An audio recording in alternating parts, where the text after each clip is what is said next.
హల్లెలూయా! దేవునికి స్తోత్రం. సృష్టికర్త అయిన యేసుప్రభు వారు పరిశుద్ధ గ్రంథం నుండి ఈరోజు మన కొరకు ఇస్తున్న వాగ్దానం యెషయా గ్రంథం 40వ అధ్యాయం 5వ వచనం.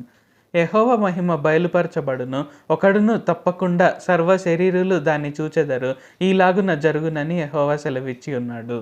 సో, ఈరోజు వాగ్దానం గనుక చూసుకున్నట్లయితే సర్వ శరీరులు ఎవరు కూడా తప్పిపోకుండా దేవుడైన యెహోవా వారి మహిమను చూస్తారు. అంటే యేసుప్రభు వారి మహిమను చూస్తారు. సో, ఆయన మహిమ ద్వారా మనందరి జీవితాల్లో కూడా అనేక అద్భుత కార్యాలు, అనేక సూచక్రియలు, అనేక మహత్కార్యాలు జరుగుతాయి. అది అందరూ కూడా చూస్తారు అని యేసుప్రభు వారు తెలియజేస్తున్నారు. సో, మనలో చూసుకున్నట్లయితే చాలామంది ఇప్పటికే యేసుప్రభు వారిని ఎన్నో ఏండ్లుగా నమ్ముతూ ఉంటారు. సో, కొంతమంది అనుకుంటూ ఉంటారు, నేను ఎన్నో ఏండ్ల నుండి ప్రార్థన చేస్తున్నాను, నేను ఎన్నో ఏండ్ల నుండి యేసుప్రభు వారిని నేను నమ్ముతూ ఉన్నాను, బట్ ఎందుకు నా జీవితం ఇంకా ముందుకు వెళ్ళట్లేదు, నాకు ఇంకా ఎందుకు డబ్బులు రావట్లేదు, నాకు ఇంకా ఎందుకు ఆరోగ్యం రావట్లేదు, ఇంకా ఎందుకు నా కోరికలు కొన్ని తీరట్లేదు అని రకరకాలుగా ఆలోచిస్తుండవచ్చు. అయితే ఆయన మహిమ ఈరోజు మనందరిపైన ఉదయిస్తుంది. ఖచ్చితంగా మనం విజయాన్ని పొందుకుంటాము. ఆ విజయాన్ని మనం అందరం చూస్తాం కూడా. సో, మహిమను ఖచ్చితంగా మనం చూస్తాము.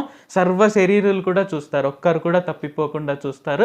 ఖచ్చితంగా ప్రతి ఒక్కరు యేసుప్రభు వారే దేవుడు, ఆయననే ఖచ్చితంగా మనమందరం ఆరాధించాలి, ఆయనే నా రక్షకుడు అని ప్రతి ఒక్కరూ ఒప్పుకునే విధంగా యేసుప్రభు వారు చేస్తారు. కాబట్టి ఈరోజు మనం చేయాల్సిందల్లా మనము ఇంకా ఆయనకి ఎలాగైతే విధేయత చూపిస్తూ వచ్చామో, ఇంకా అదే విధేయతతో కనుక మనం యేసుప్రభు వారిని వెంబడించినట్లయితే ఖచ్చితంగా గొప్ప అద్భుతాలు మన జీవితంలో ఆయన జరిగిస్తారు. ఖచ్చితంగా సర్వ శరీరులందరూ కూడా ఆయన మహిమ. సో, మన పైన ఆయన ఎలాంటి మహిమనైతే ఉదయించారో, ఎలాంటి మహిమనైతే మనకు ఇచ్చారో ఖచ్చితంగా అందరూ చూస్తారు. సర్వ శరీరులు ప్రతి ఒక్కరు కూడా యేసుప్రభు వారిని మహిమపరుస్తారు. ఆయనే దేవుడని ఒప్పుకుంటారు. ప్రార్థించుకుందాం. ప్రభువా, దేవా, సర్వాధికారి, మాకు ఇంకొకసారి ప్రార్థించుకునేందుకు అవకాశం ఇచ్చినందుకు వందనాలు తండ్రి. మీరు మా కొరకై చేసిన ప్రతి ఒక్క మేలుని బట్టి మీకు వందనాలు, స్తుతులు, స్తోత్రాలు తండ్రి. ఈరోజు వాగ్దానంని బట్టి వందనాలు తండ్రి.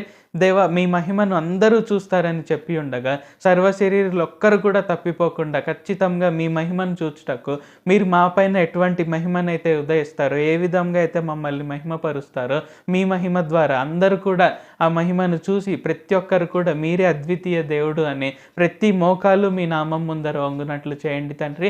మా అందరి జీవితాల్లో కూడా అనేక అద్భుత కార్యాలు, మహత్కార్యాలు, సూచక క్రియలు జరిగించి సర్వ శరీరులు ఎవరూ కూడా తప్పిపోకుండా మీ మహిమను చూసి వారందరూ కూడా మిమ్మల్ని ఒప్పుకొనుటకు సహాయం చేయండి. నజరేయుడైన సర్వశక్తి గల యేసుక్రీస్తు నామంలో ప్రార్థిస్తున్నాం తండ్రి. ఆమేన్. Thank you Jesus. దేవుడు మిమ్మల్ని ఆశీర్వదించును గాక.